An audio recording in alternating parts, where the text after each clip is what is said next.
വിദ്വേഷ പരാമർശവുമായി കർണാടക ബിജെപി എംപിയും കേന്ദ്രമന്ത്രിയുമായ ശോഭാ കരന്തലജെ മലയാളികളെയും തമിഴ്നാട്ടുകാരെയും വിമർശിച്ചായിരുന്നു ബിജെപി എംപിയുടെ പരാമർശം. പ്രസ്താവന വിവാദമായതോടെ തമിഴ്നാട്ടുകാരോട് മാപ്പു പറയുന്നതായി ശോഭയുടെ ട്വീറ്റ് വന്നു. എന്നാൽ കേരളത്തിനെതിരായ പരാമർശത്തിൽ പ്രതികരിക്കാൻ തയ്യാറായില്ല. അതേസമയം കേന്ദ്രമന്ത്രി ശോഭാ കരന്തലജയുടെ വിവാദ പരാമർശത്തിൽ ഡിഎംകെ തെരഞ്ഞെടുപ്പ് കമ്മീഷനെ സമീപിച്ചു. കേന്ദ്രമന്ത്രിക്കെതിരെ കർശന നടപടി വേണമെന്നാണ് ആവശ്യം. അടുത്തിടെ കർണാടകയിൽ നടന്ന 2 സംഭവങ്ങൾ പരാമർശിച്ചായിരുന്നു ശോഭാ കരന്തലജയുടെ ആക്ഷേപം. രാമേശ്വരം കഫേ സ്ഫോടനം പരാമർശിച്ച കേന്ദ്രമന്ത്രി ഇതിനു പിന്നിൽ തമിഴ്നാട്ടിൽ നിന്നുള്ളവരായിരുന്നുവെന്നാണ് ആക്ഷേപിച്ചത്.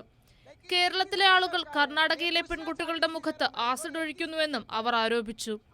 ദക്ഷിണ കന്നഡ ജില്ലയിലെ കടബ സർക്കാർ സ്കൂളിലെ 2ാം വർഷ PU വിദ്യാർത്ഥിനിക്ക് നേരെ അടുത്തിടെയുണ്ടായ ആക്രമണം ചൂണ്ടിക്കാട്ടിയാണ് മന്ത്രിയുടെ പരാമർശം.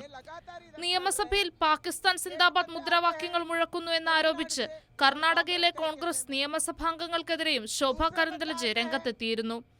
പരാമർശത്തിനെതിരെ വലിയ തോതിൽ വിമർശനങ്ങൾ ഉയർന്നതോടെയാണ് എക്സ് പ്ലാറ്റ്ഫോമിൽ ഖേദം പ്രകടിപ്പിച്ച് മന്ത്രി കുറിപ്പിട്ടത്. എന്നാൽ കേരളത്തിനെതിരായ വിദ്വേഷ പരാമർശത്തിൽ പ്രതികരണമില്ല.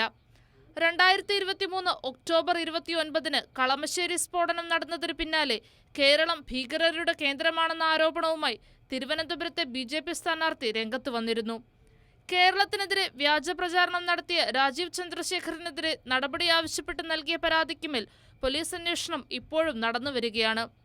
അതേസമയം വിദ്വേഷ പരാമർശം നടത്തിയ ശോഭാ കരന്തലജയ്ക്കെതിരെ ശക്തമായ നടപടി വേണമെന്നാവശ്യപ്പെട്ട് തമിഴ്നാട് മുഖ്യമന്ത്രി MK സ്റ്റാലിൻ രംഗത്തെത്തി.